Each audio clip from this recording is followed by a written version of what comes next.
জুমার দিন এক নজরে আপনাদেরকে আমি কয়েকটা আমলের কথা বলে দিই। এই আমলগুলোর কারণে আল্লাহ সুবহানাহু ওয়া তাআলা জুমার দিনে যদি এই আমলগুলো করেন তাহলে আপনাদের গুনাহগুলো আল্লাহ তাআলা মাফ করে দেবেন। কেমনে মাফ করবেন? শরীরে যদি কোনো ময়লা আবর্জনা থাকে, যখন আপনি সাবান দিয়ে শরীরটাকে একেবারে ডলে কচলে ধোন, এরপরে শরীরে ময়লা থাকে না, জুমার দিনে এই কাজগুলো করবেন, আল্লাহ তাআলা আপনার গুনাহগুলোকে মাফ করে দেবেন। এক নম্বর, জুমার দিনের ব্যাপারে আবু লুবাবা বিন আব্দুল মুনজির রাদিয়াল্লাহু তাআলা আনহু থেকে বর্ণিত হাদিসে রাসূল আকরাম সাল্লাল্লাহু আলাইহি ওয়াসাল্লাম জুমার দিনের 5টি বৈশিষ্ট্য উল্লেখ করেছেন। সেগুলো কি? আল্লাহ তাআলা এই দিনে আদম আলাইহিস সালামকে সৃষ্টি করেছেন। 2 নম্বর, আল্লাহ তাআলা আদম আলাইহিস সালামকে জমিনে অবতরণ করিয়েছেন। 3 নম্বর, এই দিনে আদম আলাইহিস সালামকে মৃত্যু দিয়েছেন। 4 নম্বর, এই দিনে এমন একটি সময় আছে যখন বান্দা যা কিছু আল্লাহর কাছে প্রার্থনা করবে, আল্লাহ তখন বান্দাকে সেটাই কবুল করে সেটাই দিবেন। আমরা দোয়াতে প্রথমে কি বলি? রব্বানা যালামনা আনফুসানা দোয়া করি, রব্বানা তাকাব্বাল মিন্না দোয়া করি, আল্লাহ আমার গুনাহ ক্ষমা করেন দোয়া করেন। তা আপনি ওই সময় দোয়া করবেন, আল্লাহ ক্ষমা করে দেবেন। তাহলে জিজ্ঞেস করলেন, ইয়া রাসূলুল্লাহ, এটা কোন সময় হওয়ার সম্ভাবনা আছে?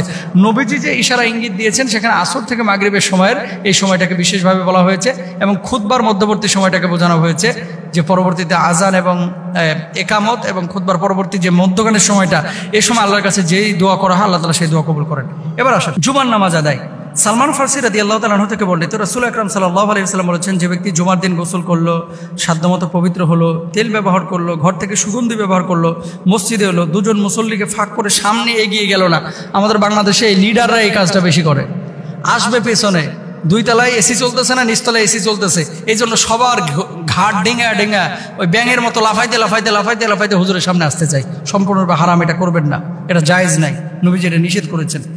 তো তারপর আল্লাহ রাসূল কি বলছেন?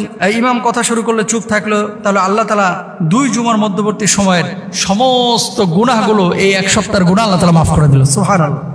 এরপরে দেখেন আবু হুরায়রা রাদিয়াল্লাহু তাআলা আনহু থেকে বর্ণিত, তিনি বলছেন, 5 ওয়াক্ত নামাজ এক জুমা থেকে পরবর্তী জুমা, এক রমজান থেকে পরবর্তী রমজান মধ্যবর্তী সময়ের পাপ মোচন করে, যদি সে ব্যক্তি সব ধরনের কবিরা গুনাহ থেকে বিরত থাকে।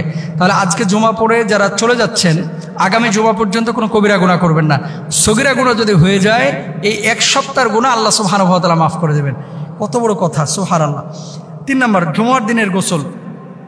যে ব্যক্তি জুমার দিন ভালো করে গোসল করলো, দ্রুততার সময় মসজিদে গেল এবং কাছাকাছি বসে মনোযোগ সহকারে খুতবা শুনলো, তার জন্য প্রতি কদমের বদলে 1 বছরের রোজা এবং নামাজের সওয়াব থাকবে। সুবহানাল্লাহ। মসজিদে প্রথমে প্রবেশ করা, জুমার দিন মসজিদে যে ব্যক্তি প্রথমে প্রবেশ করবে, মানে গোসল করলো, বাসায় মসজিদে গেল, প্রথমেই দাখিল হলো, মসজিদে প্রবেশ করলো, আল্লাহর নবী বলছেন সে যেন একটা উট কোরবানি করলো। এরপরে যে মসজিদে গেল সে যেন একটি গরু কোরবানি করলো, এরপরে যে ঢুকলো সে যেন ছাগল কোরবানি করলো, এরপরে যে গেল সে যেন মুরগি কোরবানি করলো, এরপর যে ঢুকলো সে যেন একটা ডিম সদাকা করলো। অথবা ইমাম খুতবার জন্য এলে ফেরেশতারা আলোচনা শুরু করে, সেই সময় আমরাও আলোচনা শুরু করব। জুমার দিন দোয়া কবুল হয়। দীর্ঘ আলোচনা, একটু আগে বলেছি, জুমার দিনের 12 ঘন্টার মধ্যে এমন একটি মুহূর্ত রয়েছে, এটি জাবের ইবনে আব্দুল্লাহ রাদিয়াল্লাহু তাআলা আনহু থেকে বর্ণিত। সর্বশক্তিমান আল্লাহ তাকে যা তিনি চাইবেন তাকে সেটাই দিবেন। এই মুহূর্তটি তোমরা আসরের শেষ সময় অনুসন্ধান করো। আবু দাউদ শরীফের হাদিস। আল্লাহ রাসূল সাল্লাল্লাহু আলাইহি ওয়াসাল্লাম বলেছেন, এই দিনে সূরা কাহাফের একটা বিষয় রয়েছে। আবু সাঈদ খুদরি রাদিয়াল্লাহু তাআলা আনহু থেকে বর্ণিত, রাসূল সাল্লাল্লাহু আলাইহি ওয়াসাল্লাম বলেছেন, যে ব্যক্তি জুমার দিন সূরা কাহাফ পড়বে তার 2 জুমার মধ্যবর্তী সময় তার জন্য আলোকিত হয়ে থাকবে। আর যে ব্যক্তি এই সূরার শেষে 10 আয়াত পাঠ করবে অথবা দাজ্জাল বের হলে তার কোনো ক্ষতি করতে পারবে না। আজ এই সূরা কাহাফ আজকে তেলাওয়াত করবেন সন্ধ্যার আগ পর্যন্ত, এই সময়ের মধ্যে। আরেকটা হাদিসের মধ্যে আছে 70,000 ফেরেশতা আকাশ থেকে নেমে আপনার রহমের জন্য দোয়া করতে থাকবে। সুবহানাল্লাহ।